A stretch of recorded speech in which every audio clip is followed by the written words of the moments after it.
Welcome back, my garden friends. You can see it's quite windy. Hopefully the microphone's working really well. These are the last 2 or 3 parsnips we've got left in there. My viewers call me the Parsnip King, and if you want to grow parsnips like me, then follow along.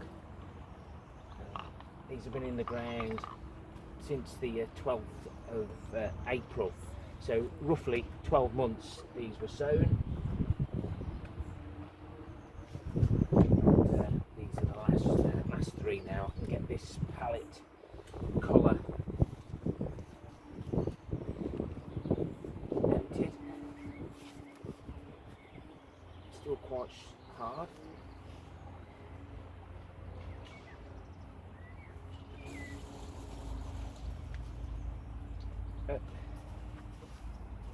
And the last one happens to be one of the smallest ones. I say smallest ones, but realistically that's probably the best part of the parsnip anyway.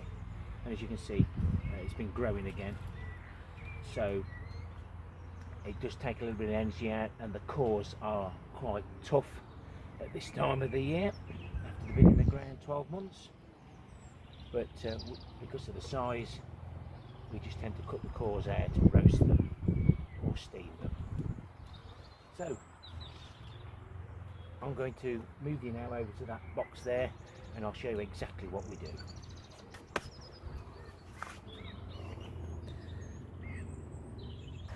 Now previously we've used the bar and refreshed the manure layer that's right down in the bottom with some liquid manure or nettle tea, and that's been about 8 weeks now, so that will have spread out and been absorbed right at the bottom. As we know, we don't want any manure at the top, so we'll take the cardboard off, which has been protecting the soil and compost from the weather, so it doesn't wash it all away. We'll set out 24 stations. That's all we really need to keep us going. 1 parsnip normally lasts us 2 weeks, so we start harvesting them around about October, November, right through to mid-April where we are now. Just going to use the dibber to mark each one.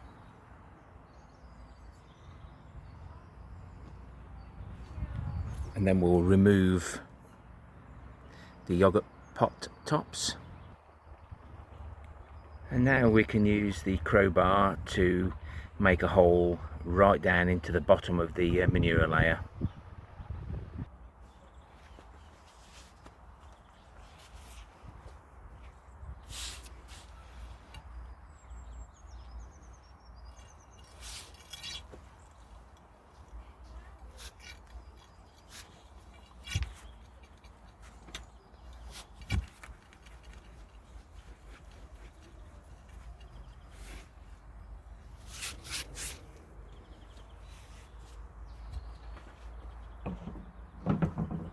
All we're trying to do is give that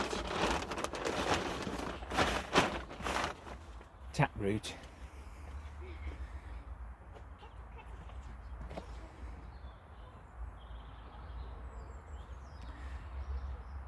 a non-resistant travel for about 1 metre, where it'll pick up all those nutrients, stay nice plump and fat at the top while it picks up all the nutrients from the compost.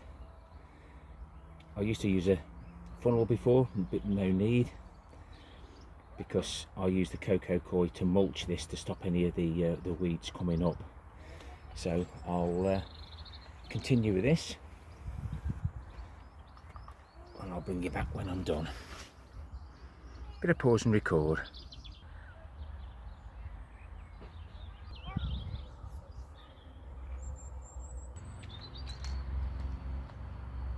Wow, that's big. I can't find anything. You can. I can't. what will I use then? To make a trampoline. You find something, I bet you will. I won't. Well, I was thinking one of these, but that wouldn't be working.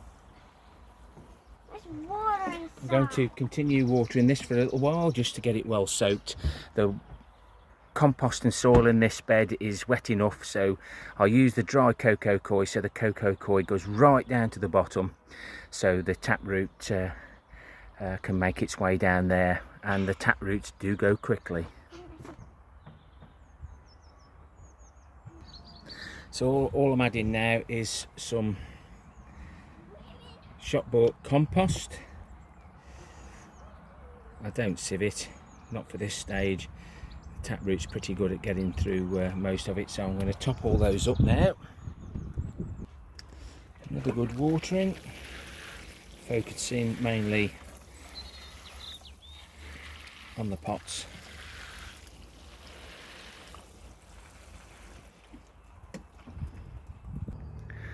Four seeds per station of fresh parsnips, and cover them. Water for the last time.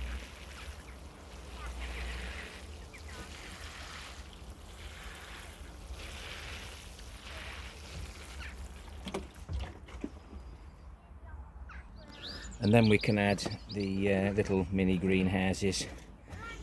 That's why we use the yoghurt pots. I found that those yoghurt pot tops fitted these really well. That will retain the moisture, it'll condensate, and if we really have to, we can water over the top. The water will run down the sides and in the middle, just giving them a little extra.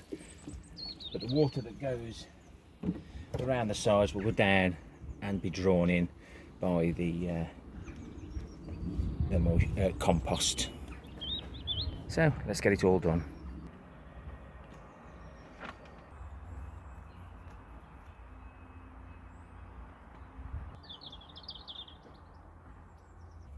So those were my last 3 parsnips.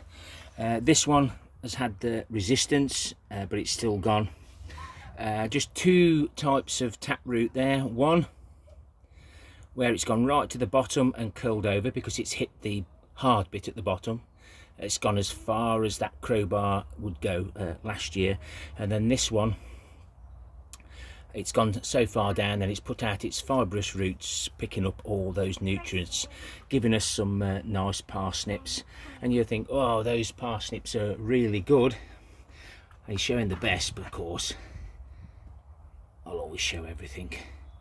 Something's had a nibble or it's gone rotten, but that's how I grow my parsnips. And I think I've had 3 fail out of the 24, and when I mean fail, they've actually gone rotten. The purple sprouting broccoli has been very, very productive. Remember, don't cut the off completely, because they will continue to grow. Leave those. We'll take that one, the bottom one will carry on growing. Move on to the next one. So you can see here where we cut it off before, these are now growing. We'll take the bigger ones, and one there that was hiding. If we take it off there, we leave these two growing. Again, I've just nipped the top out of that one. It was only small.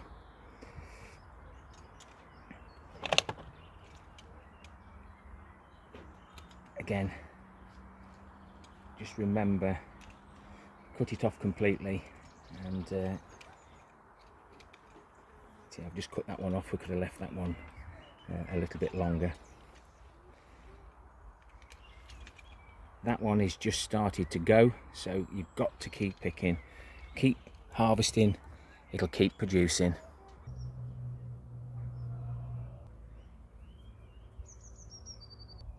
So these were sowed on the 6th of May, and